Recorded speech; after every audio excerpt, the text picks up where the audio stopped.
My name is Sam Vaknin, and I'm the author of Malignant Self-Love, Narcissism Revisited. In another video on this channel, I describe the concept of malignant optimism. The abused victims of narcissists and psychopaths feel the need to be optimistic.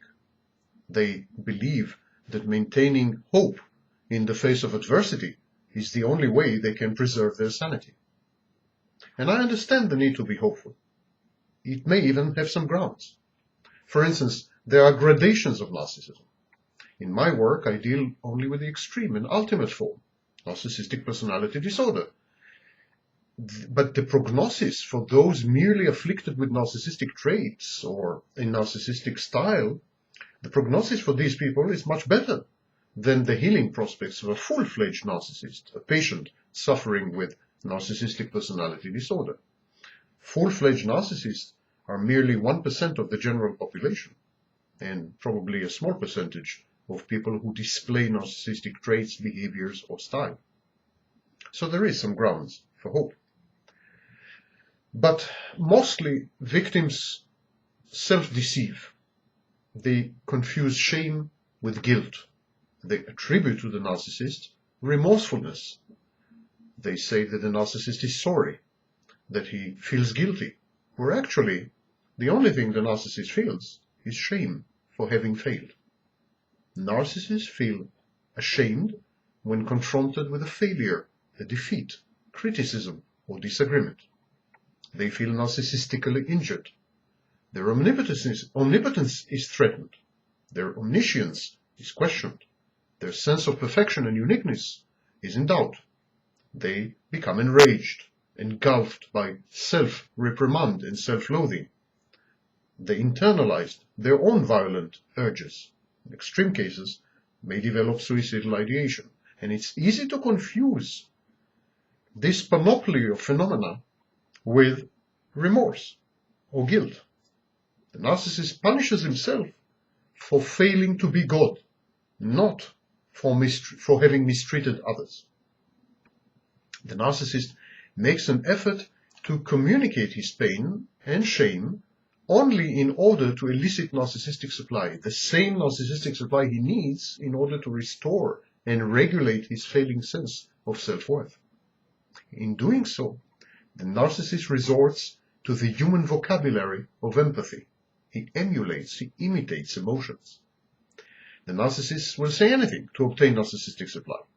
But remember, whatever he says is a manipulative ploy, not a confession of real emotions or an authentic description of internal dynamics. No regret, no remorse, no self-attribution of guilt, no acknowledgement that he had wronged others or had been wrong. Narcissists are infallible. Some victims tell themselves that the narcissist is a child.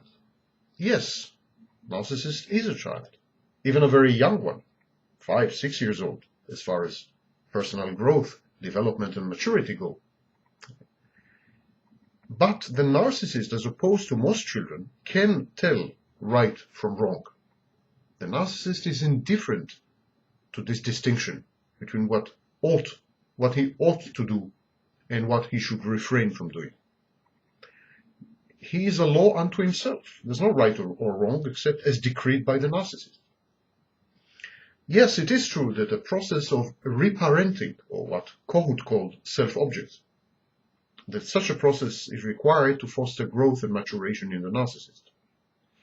But in the best of cases, and when successful, which is absolutely diminishing minority, negligible minority, even then it takes years or decades. The progress is dismal, incremental, and glacial. Yes, it's true. Some narcissists do make it. They modify their behaviors, their aggression, control their aggression. They become less abrasive, more pleasant. And their mates or spouses, children, colleagues, or lovers rejoice. But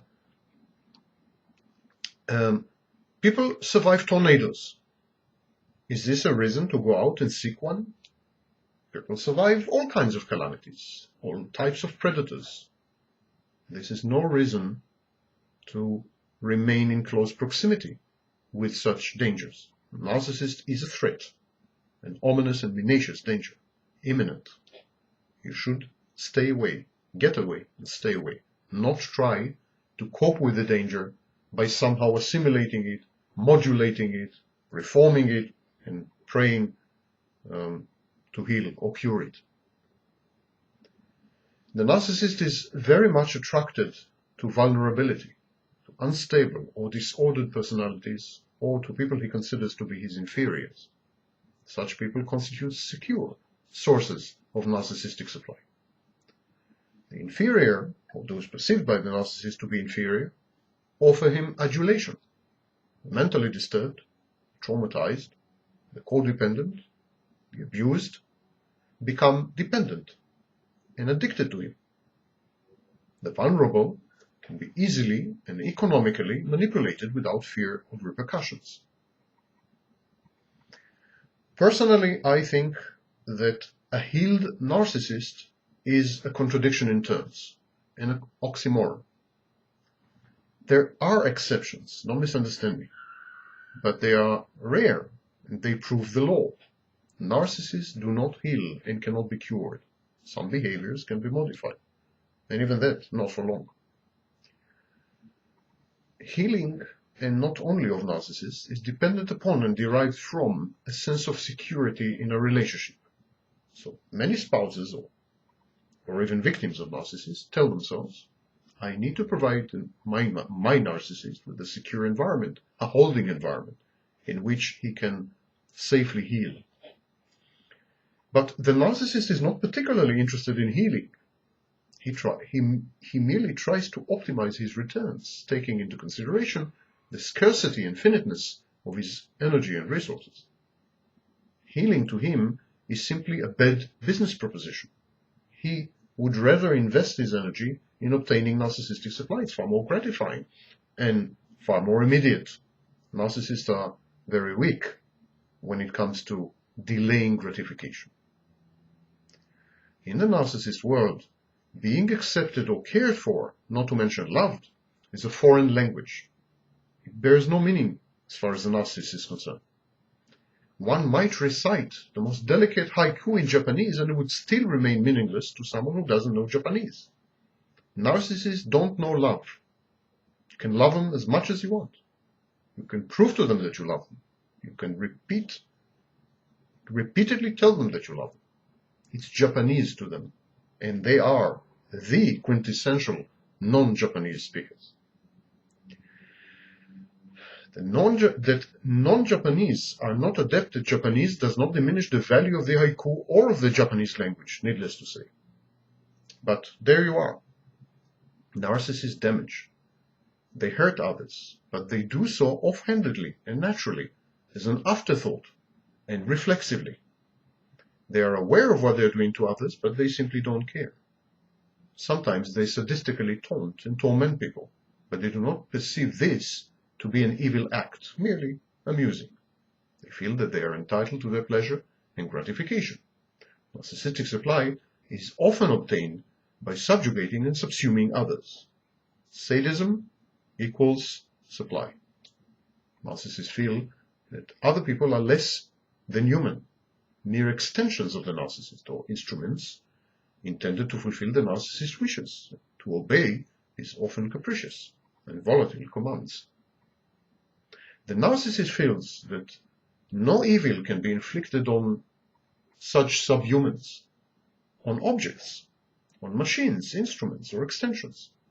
He feels that his needs justify the means and the actions that he takes. This is the kind of partner you're living with. This is the type of thing you're trying to modify.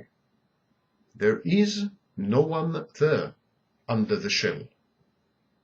The narcissist is a shell, and only a shell. He is alien because he lacks empathy. He cannot understand you. You don't speak the same language, and in many respects, at least in the psychological level, you don't belong to the same species.